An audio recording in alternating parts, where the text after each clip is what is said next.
우리 김포교회 성도 여러분, 행복한 안식일입니다. 네, 안식일에 뵈니까 더 반갑네요. 날씨가 매우 추운 가운데 오늘도 성전을 찾아주신 우리 성도님들 하나님의 축복이 말씀으로 함께 하시기를 간절히 바랍니다. 온라인으로 들어와 계신 분들이 계시네요. 이게 카메라를 다 켜고 계시니까는 참 좋은 것 같아요. 저희 교회는 카메라를 잘 안 켜셔요. 그래서 깜깜한 데 대고 설교를 하는 것 같은데 다 이렇게 카메라를 켜고 얼굴을 뵈니까 정말 반갑습니다. 여러분들 예배 드리시는 곳에도 하늘의 축복이 함께 하시기를 간절히 바랍니다. 네. 목사님, 이 카메라로 나가는 건가요? 네, 맞습니다. 한 주간 우리가 여호수아서에 있는 말씀을 살펴보았는데 어떻게 여러분 유익이 되셨습니까?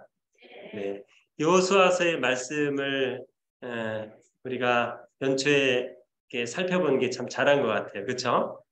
정말 하늘 가나안을 향하여 나아가는 우리들에게 정말 꼭 필요한 말씀이라고 생각이 되고 여호수아가 그 가나안 땅을 점령하고 또 차지했던 것처럼 우리가 올 한 해 영적으로 승리하고 또 하나님께서 우리에게 허락하신 그 모든 축복들을 받아 누리시게 되기를 간절히 바랍니다. 제가 사실은 이게 월요일부터 시작을 했어야 됐는데 화요일부터 시작하다 보니까 내용은 다 하고 싶고 시간은 짧고 그래서 좀 30분을 넘기도 하고 좀 시간이 길어지기도 했는데 여러분들께서 좀 이해해 주시고 오늘 또 조금 30분을 넘을 수도 있습니다. 그래서 오늘은 어제 내용을 좀 복습해 보도록 하겠습니다. 우리가 인생을 살면서 요단강을 만날 때가 있다 그랬죠? 인생의 큰 어려움을 당할 때 그때는 어떻게 해야 된다 그랬습니까? 먼저 우리 자신을 성결하게 하고 그렇죠? 그 다음에는 하나님의 명령하심에 따라서 우리가 순종하며 나아가야 된다 그랬습니다. 그 요단 강물이 언제 갈라졌어요? 그렇죠. 하나님의 법궤를 메고 그 제사장들이 그 요단 강물에 발을 넣는 순간에 갈라진 거예요. 그렇죠? 그렇게 하지 않았으면 아무 일도 일어나지 않은 것입니다. 오늘 우리가 마주하고 있는 현실, 참으로 전도가 어렵고 또 우리의 가족을 하나님께 인도하는 일이 어렵고 모든 것이 어려워 보이지만 우리가 하나님의 약속을 의지하여 우리 자신을 성결케 하고 약속을 믿고 전진하면 무엇인가를 하면 여러분 기적이 일어날까요? 기적이 일어납니다. 제가 그런 거 많이 경험하고 있습니다. 특별히 우리가 함께 연합해서 기도할 때 기적이 일어나는 것입니다.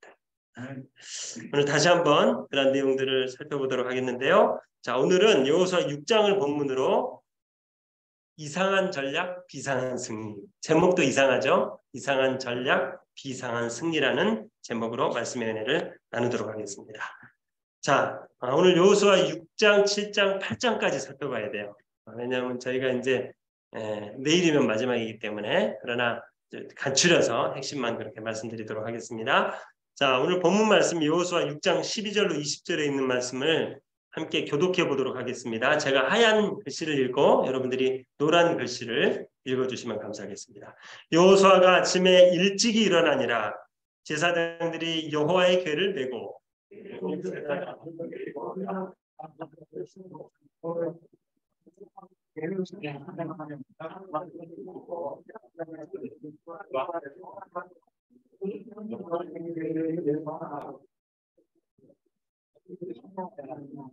그 제2일에도 성을 한번 돌고 진에 돌아오니라. 엿새 동안을 이같이 행하니라. 새벽에 그들이 일어나 인자하는 백성으로서 성을 7번 채보니 성읍 7번 줄기는 다 나무이었다. 네. 7번째 제사장들이 나팔을 불 때 여호수아가 백성에게 이르되 외치라. 여호와께서 너희에게 이 성을 주셨느니라.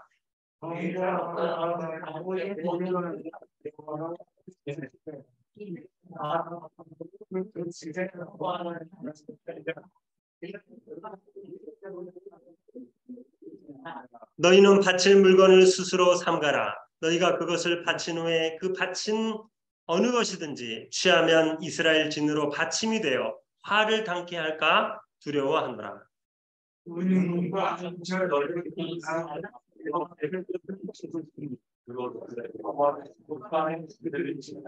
다 같이 이에 백성은 외치고 제사장들은 나팔을 불매 백성이 나팔 소리를 듣는 동시에 크게 소리질러 외치니 성벽이 무너져 내린지라. 아멘. 여러분 2010년 10월에 칠레의 산호세 광산에서 일어났던 기적을 여러분 기억하십니까? 33명의 광부들이 700m의 지하 땅 속에 69일 동안 갇혀있다 살아난 일이었습니다. 이 33번째로 광부 아발로스라는 사람이 마지막으로 땅 위로 구출되어 나왔을 때 이것을 지켜보던 이 칠레, 이 국민들이 칠레 만세를 연호하면서 이 기뻐했던 장면을 아직도 잊을 수가 없는 것입니다. 이 33명의 광부들이 69일 동안 그 어두운 지하 땅굴에서 생존할 수 있었던 비결이 무엇이었을까요? 그들이 그 절망 가운데 여러분 하루만 갇혀 있어도 죽을 것 같은데 69일 동안 그들이 이 지하 땅 속에 갇혀 있으면서도 희망을 잃어버리지 않고 마지막 그 사람까지 살아 돌아올 수 있었던 그 힘의 근원은 무엇이었을까요? 여러분 그 경험이 그 지하 땅 속에서의 경험이 오늘 이스라엘이 그 거대한 여리고성을 눈앞에 두고 있었던 그 심경과 같은 것이었습니다. 기원전 3500년경 가나안의 여리고는 정복하기 어려운 거대한 성이었습니다. 그 규모면에서도 그렇고 그 군사력에서도 그랬습니다. 여리고성은 내성과 외성 이중으로 되어 있었는데 내성의 높이가 7.5m입니다. 얼마나 높은지 상상해 가십니까? 7m. 그리고 두께는 6m예요. 육중한 성입니다. 게다가 이 여리고성은 천혜의 지역 요소를 갖추고 있었는데 예를 들면 이 성이 어디에 위치해 있었느냐?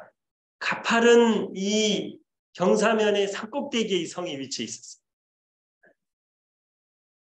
그리고 이 주변에는 큰 바위와 장애물들이 35도 각도로 놓여 있어 자연 방어벽 구실을 하고 있었던 것입니다. 또한 요소마다 설치된 망 위에 서면 수 킬로미터까지 시야가 확보되어 적군의 동태를 한눈에 볼 수 있었던 것입니다. 그뿐 아니라 성 안에는 수많은 전투로 단련된 이 무장한 군사들이 버티고 있었던 것이죠. 이에 비해 이스라엘은 전투 경험도 없고 변변한 장비도 없이 마치 거대한 성 앞에 메뚜기와 같은 존재였습니다. 그러나 이 불리한 여건에도 불구하고 이스라엘은 이 여리고성을 반드시 점령할 것이었습니다. 왜 그랬을까요? 하나님께서 이 여리고성을 멸하기로 작정하셨기 때문입니다. 이 여리고성은 우상 숭배의 본거지였습니다. 특히 달의 여신 아스타롯을 섬기는 그런 성이었습니다. 그 성 안에는 수많은 죄악들이 저질러지고 있었습니다. 육중한 성벽으로 둘러싸여 있는 이 거만한 여리고성은 자신의 힘과 능력을 믿고 이스라엘의 하나님께 도전하고 있었던 것이었죠. 바로 하나님께서 이 성을 멸하시기로 작정하신 것입니다. 이러한 형편을 잘 알고 있었던 이스라엘의 지휘관 누굽니까? 여호수아. 이 여호수아는 깊은 생각에 빠질 수밖에 없었어요. 정말 이 크고 장대한 성 앞에 너무나 메뚜기 같은 자신과 이스라엘 백성들의 모습을 생각할 때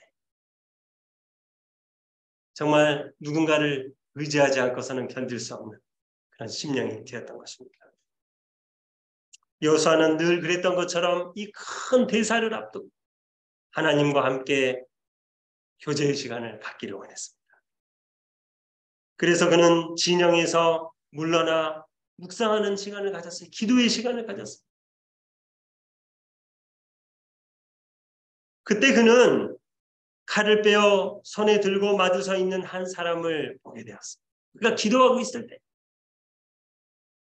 자기를 여호와의 군대 장관이라고 소개한 그 사람은 다름 아닌 누구였습니까? 에? 예수 그리스도. 여호와의 군대 장관 예수 그리스도가 지금 여호수아 앞에 나타난 거죠. 여리고와의 전쟁을 앞두고 무거운 짐에 눌려있는 그에게 그리스도가 나타나신 것은 천천만만의 군사를 얻은 것보다 더 기쁜 일이었습니다. 여러분 누구만 계시면 승리할 수 있어요? 그리스도만 계시면 승리할 수 있어요. 여호수아는 즉시 땅에 엎드려 절했습니다. 그리고 그는 나의 주여 종에게 무슨 말씀을 하시려고 하나이까? 구주께서는 너의 발에서 신을 벗으라 라고 말씀하셨어요. 여러분 발에서 신을 벗는다는 의미가 무슨 의미인지 아시죠? 무슨 의미입니까? 이제 이 여리고와의 전쟁이 있어서 인간의 지혜와 여호수아의 능력과 이런 것들은 다 어떻게 하기로 한 거예요? 완전히 포기하기로 한 것입니다. 그리고 누구만을 따르기로 하는 거예요? 내 발에 신을 벗는 것처럼 이제 여호와의 군대 장관 예수 그리스도께서 하라는 대로 하겠다는 여호수아의 결심의 표시였던 것입니다.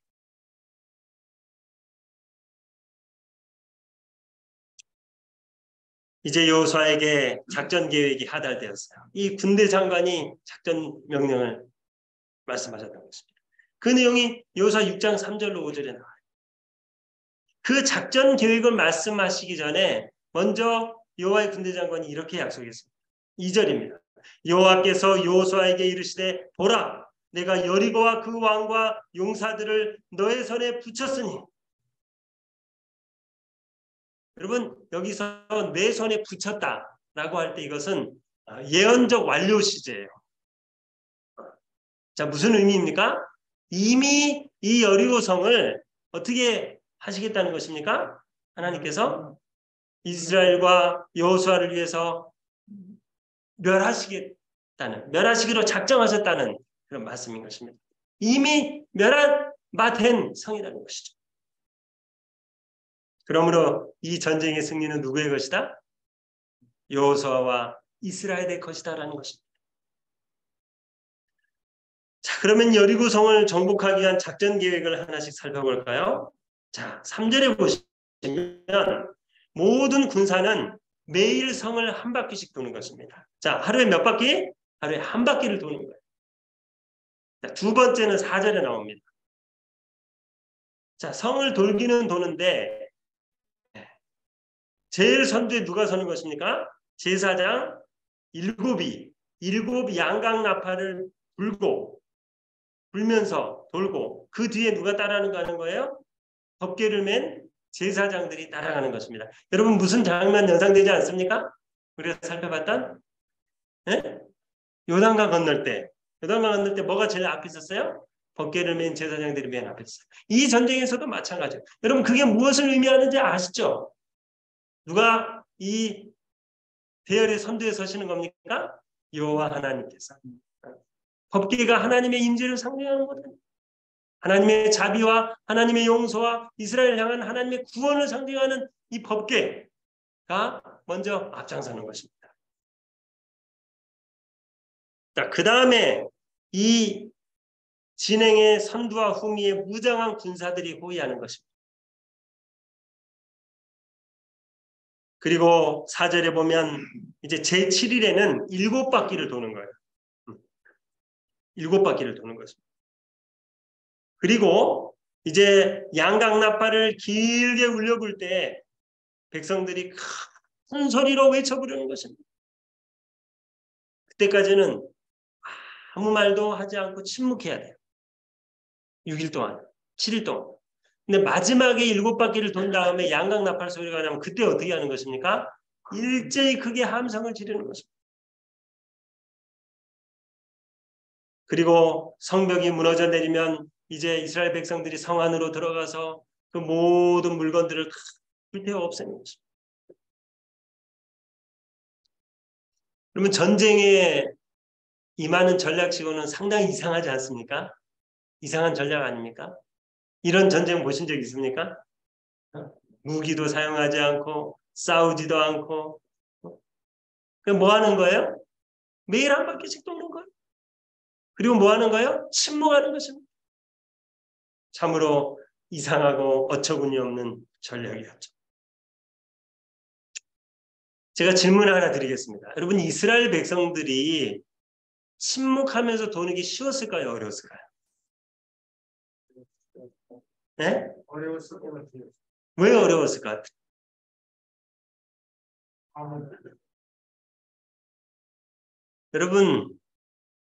여러분 침묵해 보신 적 있죠? 재림연수원 가보셨어요 옛날에?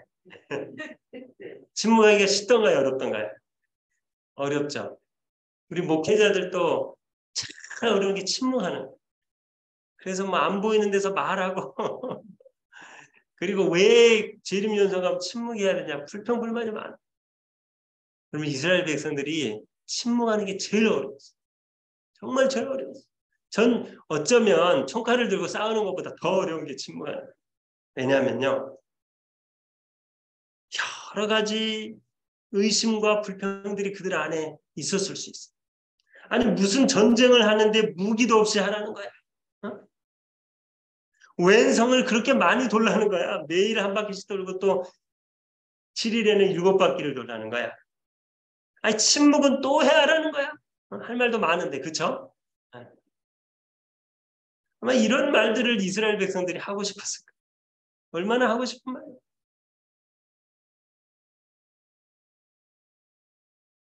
근데 여러분 침묵 안 했으면 어떻게 됐을까요? 아마 그 사람들 안 돌았을지도 몰라. 한 2바퀴 돌다가 아마 불평불만이 막 커져가지고 야 우리 그만두자 이거. 어? 어? 하나님 그걸 아셨던 것 같아요. 침묵하더라. 침묵하더라. 그들이 7일 동안 13바퀴를 침묵하며 도는 동안 아무런 승리의 징조도 나타나지 않았어요. 그것이 어려웠어요. 그것이 믿음의 시련이었어요. 인내가 필요했어요. 여러분 침묵하면서 기다리는 거 쉬워요? 어려워요? 말로 그냥 해대고 불평하고 불만하고 이게 사람의 특성 아니에요. 참으로 우리의 삶에도 믿음의 인내와 침묵이 필요한 것 같습니다. 이 일이 이루어질 때까지 우리는 하나님의 명령을 묵묵히 행해야 하는 것입니다. 화가 날 때도 우리가 참아야 되고 억울할 때도 침묵해야 할 때가 있는 것이죠. 여러분 그런 일들이 있으시죠? 진짜 내가 억울한데 가서 싸워버리고 싶은데 정말 하나님이 침묵하라고 하실 때가 있습니까? 그럴 때 많아요. 근데 여러분 하나님께서 하라고 하실 때 순종하면 반드시 좋은 일이 있더라고요. 승리하더라고요. 여기 20절에 결국 여리고성은 이 이스라엘 백성들이 하나님의 명령대로 순종했을 때 무너져 내렸던 것입니다. 참으로 이상한 전략 뒤에 온 비상한 승리였습니다. 우리는 이 여호수아 이외에도 이런 여호와의 전쟁, 이상한 전쟁을 많이 살펴볼 수 있어요. 사사기 7장에 보면 기드온이 이끄는 이 전쟁이 여호와의 전쟁이 나옵니다. 다 여호와의 전쟁이에요. 왜냐하면 하나님이 승리하셨기 때문에. 이 기드온이 했던 여호와의 전쟁은 미디안 군대와 싸우는 거였어요. 이 전쟁에 참가하기 위해 지원한 이스라엘 군인이 32,000명입니다. 여러분 기드온이 감동적으로 이렇게 설교를 하고 모집을 해가지고 32,000명의 군대가 모집이 된 거예요. 얼마나 든든합니까? 하나님께서 뭐라고 말씀하셨어요? 수가 너무 많다. 줄여라. 그래서 몇 명 줄였죠, 처음에? 1000명 줄였나요? 한 번 줄이고 또 물 마시는 것으로 300명까지 줄였잖아요. 여러분 진짜 이상하지 않습니까? 전쟁을 하려면 군사가 많아야 돼요, 작아야 돼요? 무조건 많아야 되는데. 아니 군사를 줄이라고 하시면서 300명까지 줄여버리다니. 그 전쟁을 어떻게 합니까? 근데 여러분 기드온이 이 300명의 군사를 가지고 받은 작전 계획은 더 이상한 것이었어요. 전쟁으로 나가는데 무기는 안 들고 한 손에는 뭘 들어요? 한 손에는 나팔을 들고 한 손에는 횃불을 들고 나가는 것입니다. 참 이상한 전쟁이죠. 하나님의 전쟁은 다 그래요. 그런데 순종하면 승리했어요. 이상한 전략이었지만 순종하면 승리했어요. 여러분 이 기드온의 군사들이 그렇게 300명이 전진하면서 하나님께서 그 항아리를 깨뜨리라고 할 때, 횃불을 쳐들라고 할 때, 나팔을 불라고 할 때 했더니 어떻게 됐어요? 대승리를 거두었던 것이죠. 여기 역대하 20장에 보면 또 하나 이상한 전쟁이 나와요. 여호사밧의 전쟁입니다. 이것도 여호와의 전쟁이죠. 아람의 큰 군대가 이스라엘과의 전쟁을 위해서 진을 쳤어요. 얼마나 많은 바다의 무리 같은 군인들이 진을 친 것입니다. 여호사밧 왕과 백성들이 크게 두려워해요. 여호와께로 낯을 향하고 금식하게 됩니다. 여러분 이 여호사밧은 참 믿음이 있고 겸손한 왕이었어요. 전쟁 준비가 됐어요. 평소에 이 전쟁 준비를 잘 해놓은. 그러나 이 외적이 침입해 왔을 때 자신의 군사력이나 자신을 믿지 않냐. 하나님 앞에 겸손히 나아가서 그가 자복하고 통회하고 금식하고 하나님께 기도를 드렸어요. 그때 하나님께서 야하시엘 선지자에게 메시지를 주셨어요. 뭐라고 말씀하셨느냐. 이 전쟁에는 너희가 싸울 것이 없나요? 항우를 이루고 서서 너희와 함께한 여호와가 구원하는 것을 보라. 여러분 이미 승리가 약속되었습니까? 네, 승리가 약속되었습니다. 이 전쟁에도 전략이 주어졌어요. 그 전략은 무엇이에요? 네? 이 전쟁에는 찬양대를 가장 선두에 앞세우고 나가는 거예요. 뭐 하면서? 하나님을 찬양하면서. 그리고 그 뒤에는 누가 나가요? 군사들과 백성들이 따라 나가는 거죠. 그러면 전쟁에 나가면서 찬양하는 백성 좀 이상하지 않습니까? 참 이상한 전략 아니에요. 그런데 그 전쟁의 결과도 이스라엘의 대승리로 끝났습니다. 바로 여호와께서 준비하신 복병이 아람의 군대를 모두 땅에 엎드러지게 한 것이죠. 여러분 우리는 이 성경 가운데 여호와의 전쟁에 공통점이 있어요. 그것은 무엇입니까? 여호와의 전쟁에는 무기를 사용하지 않아요. 또 싸우지도 않아요. 뭐 하면 되는 거예요? 어쩌면 나 자신과의 싸움. 침묵의 싸움이요. 순종의 싸움. 그리고 하나님께서 하라고 하신 대로 하니까는 어떻게 한 거예요? 승리가 이루어진 것입니다. 참 이상한 전략, 비상한 승리. 오늘 우리는 여호와의 전쟁들을 살펴보면서 이 영적인 전쟁에 담긴 의미와 교훈을 새겨보게 됩니다. 그것은 바로 전쟁이 누구에게 속한 거예요? 물리적인 전쟁 말고 이 영적인 전쟁, 선악간의 전쟁에 있어서 이 모든 전쟁이 여호와의 전쟁이 우리의 전쟁이 아닙니다. 우리가 싸우는 예배소서 6장 12절에 우리의 씨름은 혈과 육에 대한 것이 아니라 그랬어요. 이 싸움은 정세와 권세와 이 어둠의 세상자들과 하늘에 있는 악의 영들에게 대함이라고 말씀하신 것입니다. 그러므로 이 영적 전쟁에서 이길 수 있는 유일한 비결은 어떻게 하는 겁니까? 우리가 하나님을 전적으로 의지하고 그분의 명령에 순종하는 것입니다. 이스라엘이 여리고성을 돌 때 하나님의 법궤를 정 가운데 두게 하신 이유가 그 때문입니다. 침묵하게 하신 것도 그 때문에 이 전쟁이 누구에게 속한 것이기 때문에 하나님께 속한 것이에요. 침묵하게 하신. 그리고 전쟁이 끝난 후 전리품을 취하지 못하게 하신 것. 이 전쟁이 누가 승리하게 하셨기 때문에 만약에 인간이 승리하게 했다면 전리품을 취해야 돼. 근데 이 전쟁이 누구의 전쟁이기 때문에 하나님의 전쟁입니다. 하나님이 승리하게 하셨고 하나님께서 모든 것을 주관하셨기 때문에 그 전리품에 하나도 취하지 못하게 하신 것입니다. 그러므로 여호와의 전쟁에서 우리가 내세울 것은 아무것도 없어요. 여호수아가 내세울 것도 아무것도 없어요. 이스라엘이 내세울 것도 아무것도 없어요. 모든 공은 누구에게 있는 거예요? 여호와 하나님께 있는 것입니다. 오늘날 우리가 맞닥뜨리는 삶의 문제나 죄악의 투쟁에서 승리하는 원리도 이와 같습니다. 사탄은 계속해서 우리의 죄를 지적하면서 너가 그 더러운 이 죄를 가지고 하나님께 나아갈 수 있느냐라고 그렇게 우리를 고소합니다. 우리가 그 고소에 대항할 수 있는 것은 아무것도 없어요. 우리는 죄인이죠. 그때 우리는 어떻게 해야 되는 것입니까? 우리를 용서해 주신 예수 그리스도의 이 사랑과 그분의 자비하심에 의지하면서 우리가 그리스도 앞으로 담대하게 나갈 수 있는 것입니다. 오직 예수 그리스도를 의지함으로 죄 문제를 해결할 수 있는 것이죠. 그리스도의 십자가에 의지하는 것입니다. 거기에 우리의 희망이 있는 것입니다. 구주를 붙드는 자들은 가장 연약한 자라도 가장 강한 능력을 받게 될 것이다. 그리고 승리하게 될 것입니다. 여기 선지자께서 이렇게 말씀하셨습니다. 하나님께서는 당신을 신뢰하는 자들을 위하여 큰 일을 행하실 것이다. 여러분, 하나님께서 어떤 일을 행하신다고요? 우리를 위하여 큰 일을 행하실 것이다. 여러분, 크게 좀 꿈을 가지시기 바랍니다. 하나님 안에서.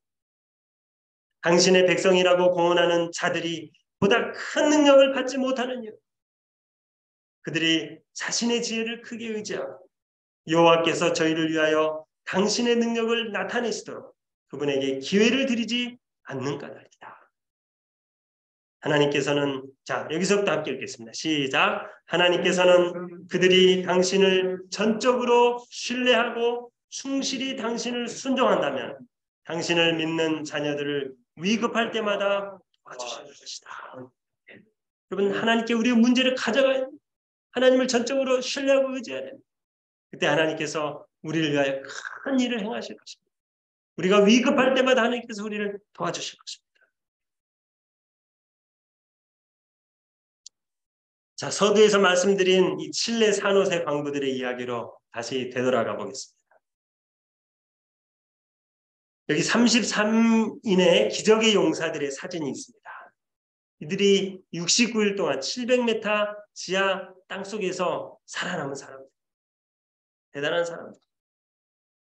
근데 여러분 어떻게 그들이 살아남을 수 있었을까요? 너무나 신기해요. 전문가들이 볼 때 너무나 69일 동안 이들이 죽지 않고 살았다는 것은 기적입니다. 기적. 사람들이 먹을 게 있어도요. 이런 절망적인 상황에 빠지게 되면 정신적인 스트레스 때문에 죽는다. 이들이 어떻게 살아남을 수 있었을까요? 이 언론의 보도에 의하면 이 광부들이 이 지하 700m의 습도가 90도예요, 여러분. 얼마나 습한지. 여러분 습하면 뭐가 안 좋은지 아시죠? 네. 그리고 섭씨 35도가 넘는 그야말로 사람이 생존하기 어려운 환경이었어요. 그 상황이 절망적이었을 뿐만 아니라 이 환경적으로도 그들이 살기에 살아남기 어려운 환경이었다는 거죠. 그들에게 먹을 것이 있습니까? 아니요. 조그만 양식밖에 없었어요. 그래서 그들은 이틀에 한 번 참치 2스푼과 우유 반 컵을 섭취했어요. 이틀에 한 번 참치 1스푼과 우유 반 컵을 섭취했어요. 나눠 먹었어요. 여러분 이런 열악한 환경 속에 있으면서도 그들은 희망을 잃어버리지 않았다 그래요. 그 꿈과 희망이 어디서 온 건지 아십니까? 그 대신 예수 그리스도에게서 온 것이었어요. 이 33인 중에 제일 나이가 많았던 고메스 63세였습니다. 당시. 이 고메스는 동료들을 3명씩 한 조로 묶어줬어요. 소그룹입니다. 소그룹. 소그룹이 그래서 중요해요. 소그룹을 3명씩 묶어줬어요. 그리고 서로 기도하고 서로 용기 주고 보살피도록 했어요. 그 지하 땅굴에서. 또한 MP3 뭔지 아시죠? 듣는 거. MP3를 가지고 말씀을 계속 듣고 예수님을 묵상하도록 했어요. 여러분, 이 두 번째로 땅 위에 올라온 이 마리오 세불베다라는 40세 사람이 이렇게 말했어요. 나는 땅 밑에서 하나님과 함께 있었으며 우리는 땅 밑에서 하나님과 함께 있었어요. 그분의 손을 잡았다. 우리는 구조될 것을 확신했다. 여러분, 이들이 구조된 원인이 무엇입니까? 예수 그리스도가 주시는 그 희망을 가지고 살아남을 수 있다는 희망을 가지고 그리고 서로 보살피고 서로 격려하고 말씀을 들으면서 희망을 바랍니다. 바로 하나님을 전적으로 신뢰했을 때 그 거대한 물리적 장벽을 뚫고 나올 수 있었던 것입니다. 그러면 오늘 여호수아의 여리고성 이야기와 같은 것입니다.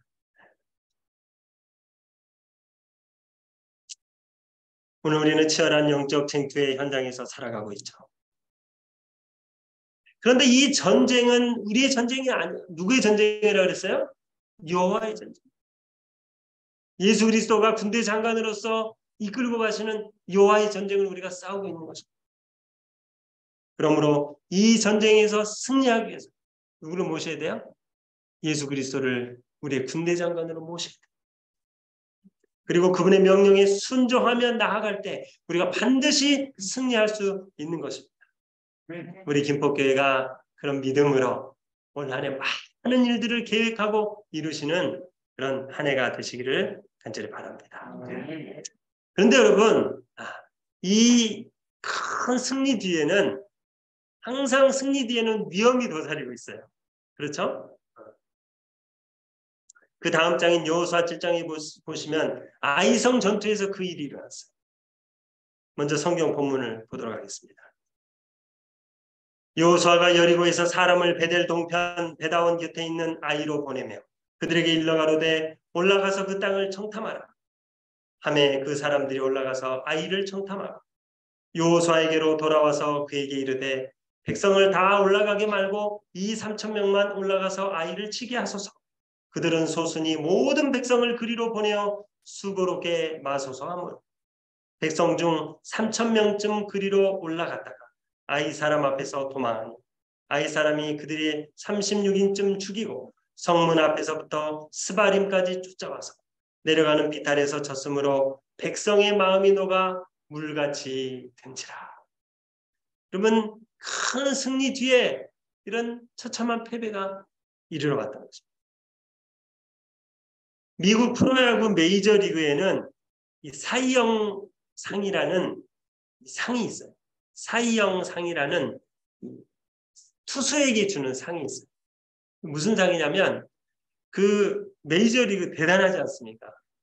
세계에서 야구를 제일 잘하는 민족이 미국 사람들인데 그 중에 많은 투수들 가운데 그 한 해 동안 제일 이 투수를 잘한 선수에게 주는 상이에요. 잘 던져서 홈런도 적게 맞고 안타도 적게 맞은 최고의 투수에게 주는 상이 사이영 상이라는 상이에요. 그럼 투수라면 누구나 이 상을 받고 싶을까요? 누구나 이 상을 받고 싶어요. 왜냐하면 이 상을 받으면 스포츠계의 엄청난 스타가 돼요. 그런데 이 상을 받은 선수들에게 묘한 징크스가 있는데 그 상을 받은 선수들은 그 이름에 거의 하나같이 슬럼프에 빠진다는 것입니다. 전문가들이 분석을 해봤어요. 왜 사형상을 받은 선수들이 슬럼프에 빠지나? 중요한 원인 두 가지. 첫 번째는 상을 받은 주인공들이 교만해진다는 거예요. 상을 딱 받잖아요. 그럼 모든 이제 섭외가 막 들어오는 거예요. 광고 섭외도 들어오고 또 무슨 섭외도. 그래서 본업에 열심히 안 해요. 본업에. 네. 그 손흥민 선수 아시죠, 여러분? 손흥민 선수가 대단한 선수잖아요. 유럽에서 축구 선수 우리나라. 근데 이 손흥민 선수 아버지가 나와서 인터뷰를 하는데 손흥민 선수 아버지가 참 지혜로운 사람이에요. 손흥민 선수가 상을 받아오잖아요. 얼마나 많은 상을 받아오겠어요. 근데 그 상을 절대 진열해 놓지 않고 박스에 넣어가지고 다 창고에 넣어버려요. 왜 그럴까요? 네? 해이해질까 봐. 그리고 절대 예능 프로그램 이런 데 못 나가요. 그리고 잘한다 소리 별로 안 해요. 물론 아버지가 격려해 주겠지만 계속해서 어떻게 하는 거예요? 더 잘하도록 격려하는 것입니다.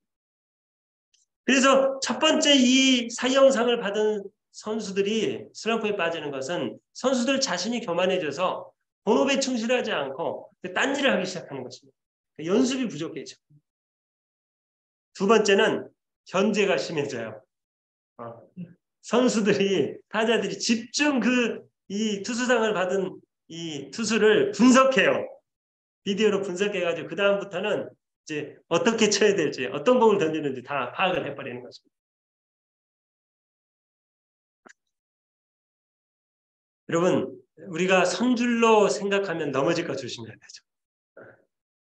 사탄은 호시틈틈 우리를 노리고 있는 것입니다.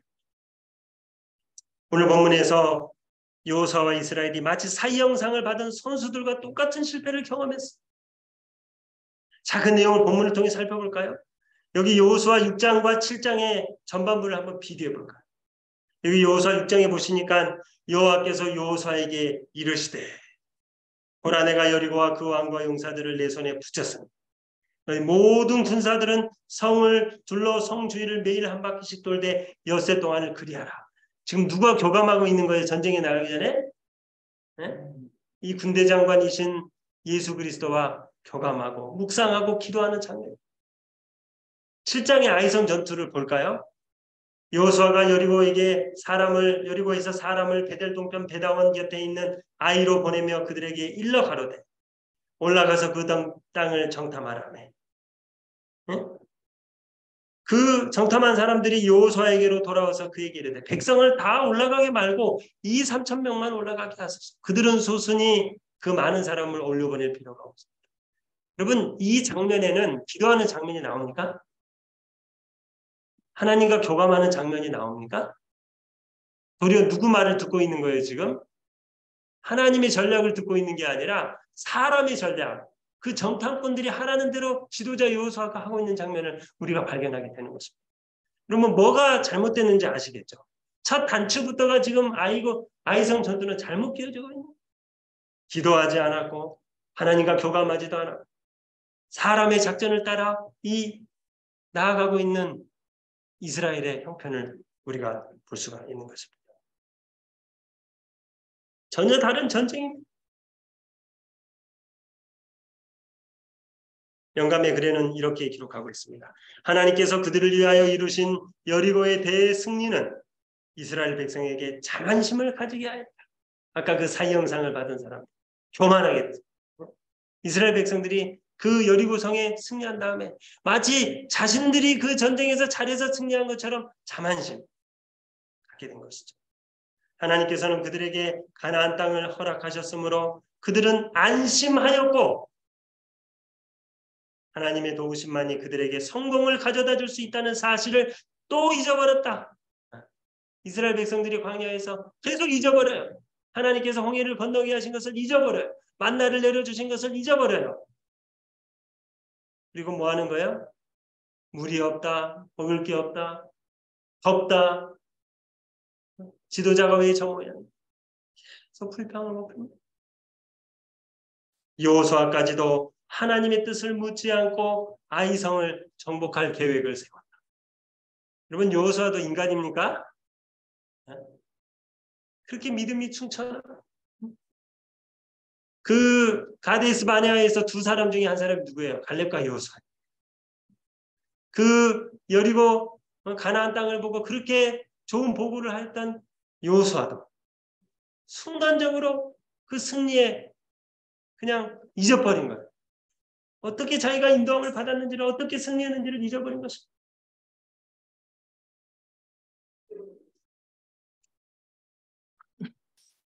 사실 여러분, 아이성은 여리고에 비하면 매우 작은 성이었어요.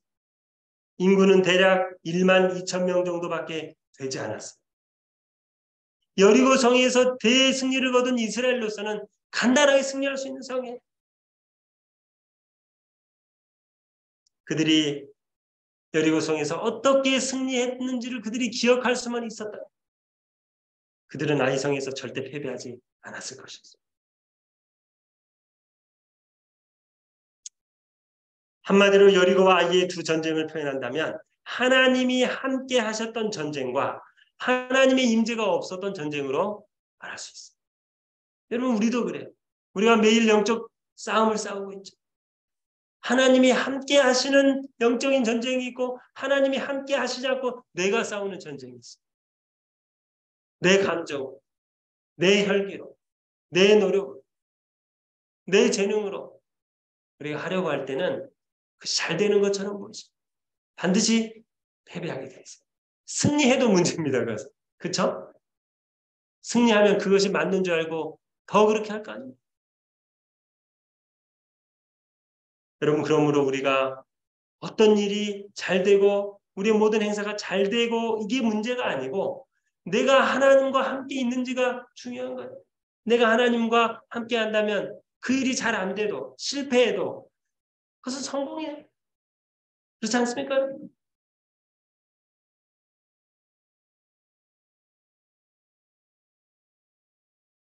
3절에 보면 여호수아의 명령을 받고 아이성을 탐지하고 돌아온 정탐꾼들이 여호수아에게 이렇게 제안합니다. 백성을 다 올라가게 말고 2, 3천 명만 올라가서 아이를 치게 하소서. 그들은 소순이 모든 백성을 그리로 보내 수고하지 말게 하소서.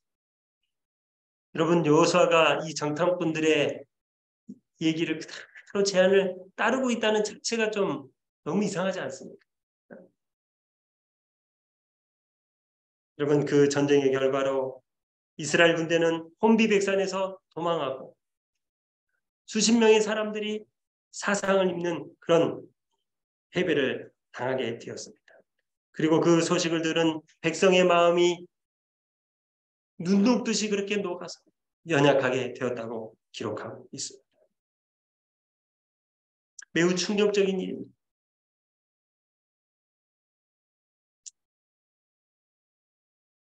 이제 여호수아는 모든 책임을 통감하면서 하나님 앞에 무릎을 꿇고 단식합니다.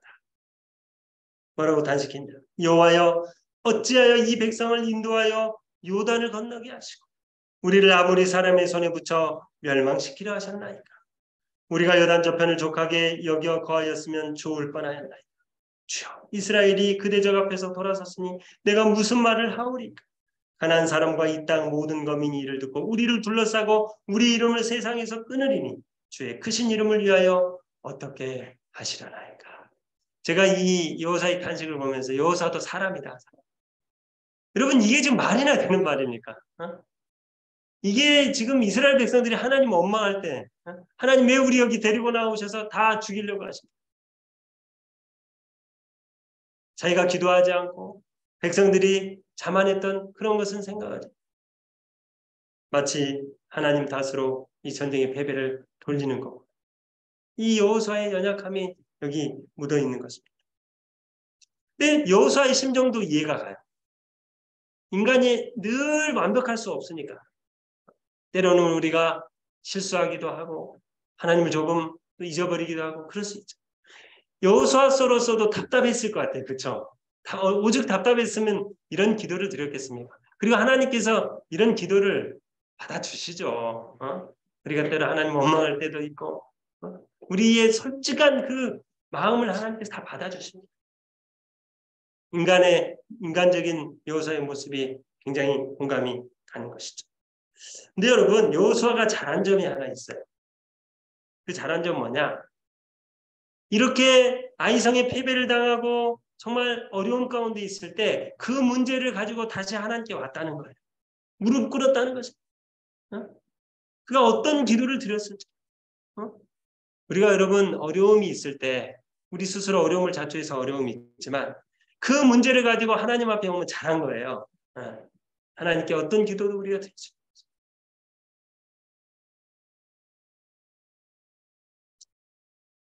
여호수아가 알지 못했던 일이 이 이스라엘 백성들 가운데 일어났던 거예요. 그것을 여호수아가 알지 못했어요.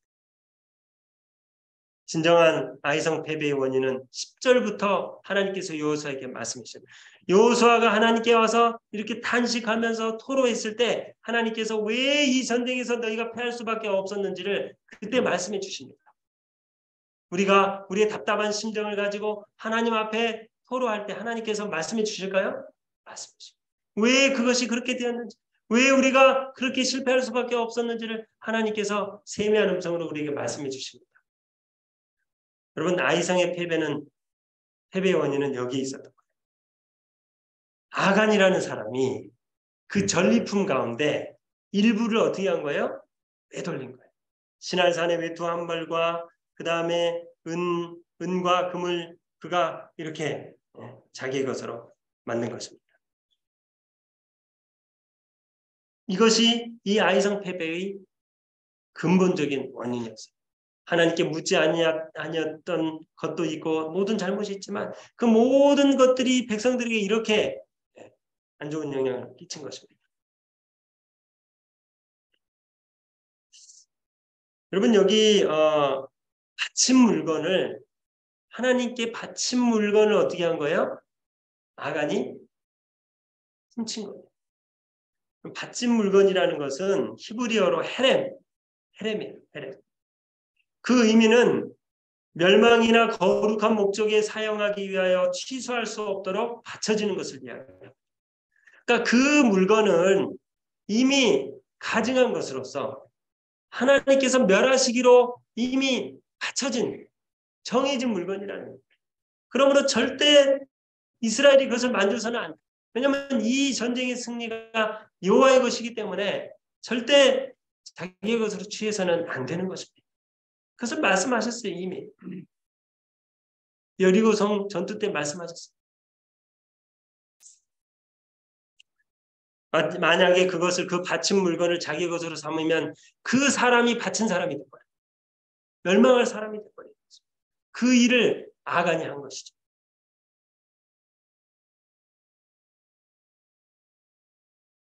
여러분 이 일을 위하여 하나님께서 여호수아에게 말씀하셨습니다. 너는 일어나서 백성을 성결케 하여 이르기를 너희는 스스로 성결케 하여 내 일을 기다리라.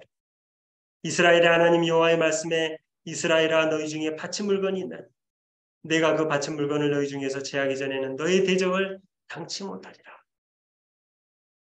여러분 이 아이성의 패배 가운데 슬픔에 잠겨 있고 또 그 아이성 패배의 원인을 가져왔던 아간이 지금 물건을 훔쳐가지고 있는 상황 가운데서 하나님께서 이스라엘에게 하도록 하신 일은 무엇입니까? 그것은 스스로 성결케 하라는 것입니다. 요단강 앞에서 이스라엘 백성들을 성결케 하도록 하셨고 여리고 전쟁에 앞서서 그들을 성결케 하도록 하셨고 이제 아이성의 패배 뒤에 지금 아이성과의 전투를 앞두고 그 백성들을 성결케 하는 일을 하나님께서 하시기 원하셨던 것이죠. 여러분 우리도 마찬가지입니다. 먼저 뭐 하는 일이 필요해요? 성결케 됩니다.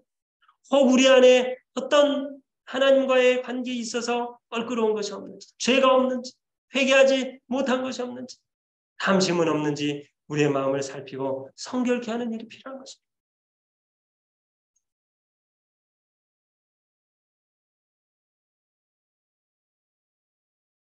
여기 보면 하나님께서 어떻게 성결케 하라고 하신 다음에 이 죄를 처리하시는 장면이 그 다음에 보면 나오는데 14절 26절에 나옵니다. 먼저 죄를 범한 장본인을 찾아내는 과정을 하나님께서 말씀하셨습니다. 이스라엘을 다 모은 다음에 또 제비를 뽑아서 그 지파를 뽑고 그 다음에 또 가족을 뽑고 마침내 당사자, 그 죄를 범한 당사자를 찾아내는 것입니다. 우리는 여기서 죄를 처리하시는 하나님의 방법을 우리가 알 수 있습니다. 하나님의 마음을 알 수 있습니다. 하나님께서는 죄인을 직접 지적하지 않으셨어요. 하나님께서 아간이 죄를 지은 거 아셨어요. 그러나 아간의 이름을 부르지 않으셨어요. 그 대신 어떻게 하셨어요? 그 죄인을 찾아내는 그 과정, 제비를 뽑아서 지파를 뽑고 지파 가운데 그 가족을 뽑고 그 다음에 가족 가운데 그 범인을 찾아내는 과정을 거치도록 하십니다. 여러분 여기에는 하나님의 놀라운 자비하심이 포함되어 있는 것입니다. 그 과정 동안 무슨 기회를 주시는 거예요? 아간으로 하여금 회개하고 하나님께 돌아올 수 있는 시간을 주시는 것입니다. 기회를 허락하십니다. 여러분 아간에게는 기회가 있었어요. 그 모든 것을 하나님께 고백하고 내어놓기만 한다면 그의 죄로 인하여 아이성이 패배당하고 많은 사람이 죽었지만 그는 용서를 받을 수 있었던 거예요. 유다도 마찬가지예요. 아나니아와 삽비라도 마찬가지예요. 그들이 회개할 수 있는 기회가 유다는 어떻게 됐어요? 예수 그리스도께서 마지막 만찬 때 그의 발을 씻겨주시면서 그가 회개할 수 있는 기회를 주십니다. 그때 이 예수 그리스도의 사랑의 조수가 그의 마음을 움직였다 그랬어요. 거의 회개할 뻔했는데 다시 생각을 바꾸고 아니 이렇게 천박한 사람이 구주가 될 수 없어 하고 그가 나가서 예수를 팔았던 것입니다. 여러분 하나님에게 있어서는 죄인이 멸망받는 것이 좋은 일일까요? 죄인이 구원받는 일이 좋은 것일까요? 그렇습니다. 한 사람도 멸망치 않고 다 회개하기에 이르기를 바라시는 게 우리 하나님 아버지의 마음입니다. 그래서 이 지구의 역사가 지금까지 연장되고 있는 거 아니에요? 아직 하나님을 모르는 많은 사람. 아니 우리를 위하여 우리가 더 회개하고 하나님께 가까이 나오게 하나님께서는 계속하여 구원의 시기를 늦추고 계시는 것입니다. 에스겔 18장 31절로 32절에 너희는 범한 모든 죄악을 버리고 마음과 영을 새롭게 할지어다. 이스라엘 족속아 너희가 어찌하여 죽고자 하느냐? 나 주 여호와가 말하노라. 죽는 자의 죽는 것은 내가 기뻐하지 아니하노니 너희는 스스로 돌이키고 살지니라. 아간이 스스로 돌이키고 하나님께로 돌아와서 살기를 바라신 것입니다.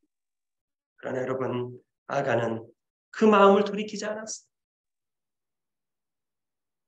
결국 여호수아가 이스라엘 모든 사람으로 더불어 세라의 아들 아간을 잡고 그 은과 외투와 금덩이와 그 아들들과 딸들과 소들과 나귀들과 양들과 장막과 무릇 그에게 속한 모든 것을 이끌고 아골 골짜기로 가서 그를 돌로 치고 그것들도 돌로 치고 불사르고 그 위에 돌무더기를 크게 쌓았더니 오늘까지 있다. 여러분 한 사람도 자기 죄 때문에 멸망받는 사람은 없어요. 이 지구상에. 왜 멸망받아요? 이미 우리의 죄는 예수님께서 십자가에서 다 용서하셨어요. 왜 멸망받느냐 사람이? 예수님이 우리를 용서하시는 그 용서의 사랑을 받아들이지 않아서 멸망받는 것이지. 한 사람도 어떤 죄를 지었어도 그 죄 때문에 멸망받는 사람은 없어요. 아간도 마찬가지.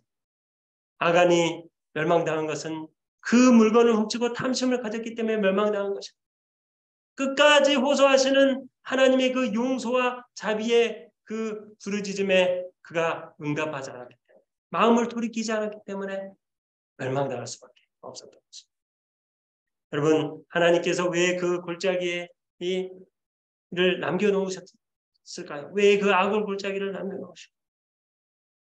그것은 바로 이 죄의 결과가 어떻다는 것을 사람들로 하여금 분명히 포기하고 많은 사람들이 하나님 편을 선택하고 하나님의 사랑을 받아들이고 죄의 결과들을 거기에 남겨놓으신 것입니다.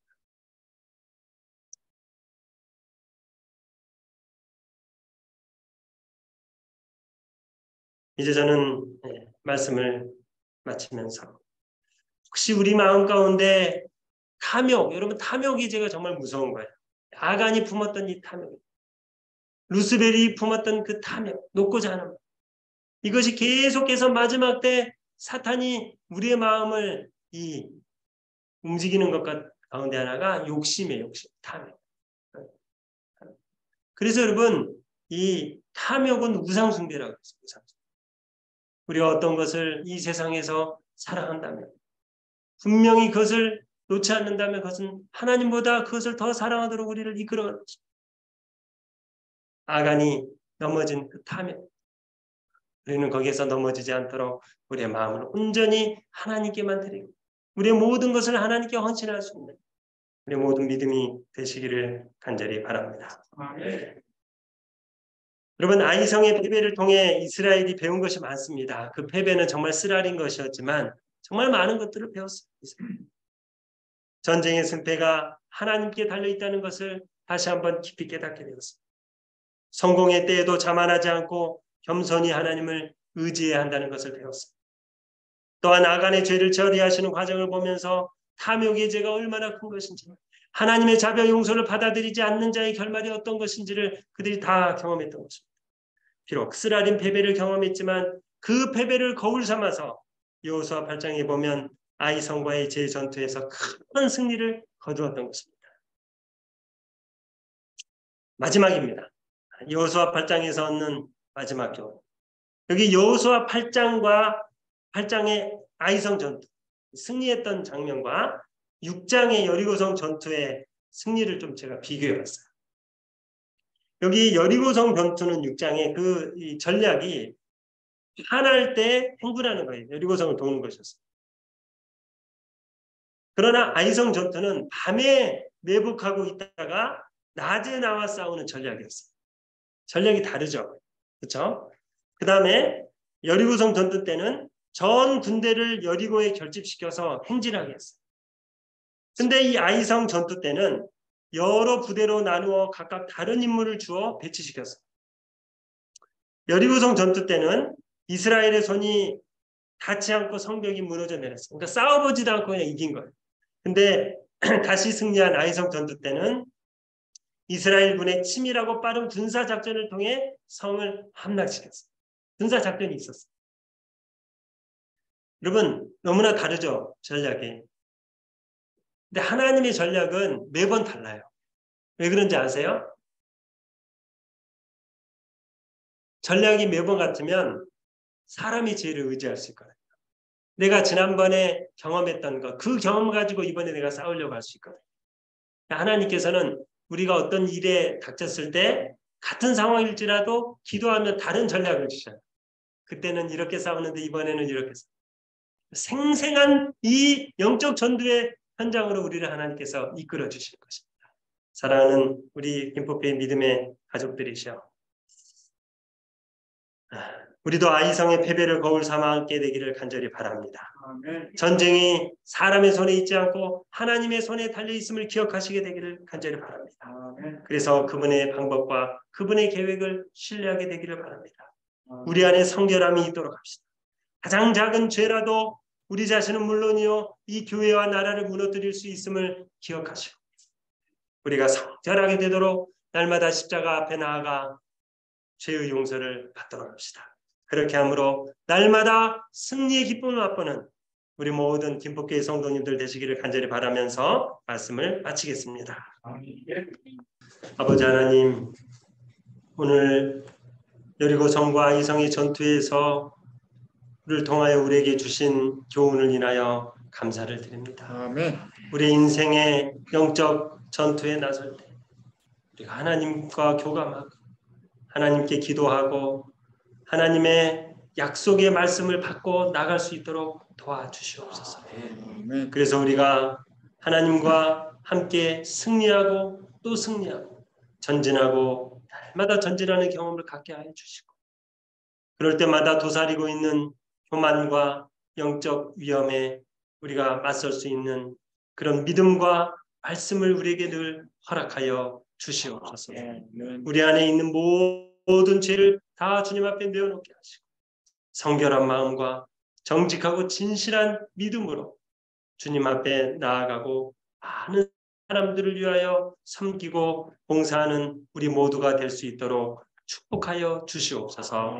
이 안식일 첫 시간에 우리 김포교회 모든 성도들 위해 하늘의 은혜와 평강을 베풀어 주시옵기를 간절히 원하오며 우리 구주 예수 그리스도의 성을 받들어 기도 올리옵나이다. 아멘.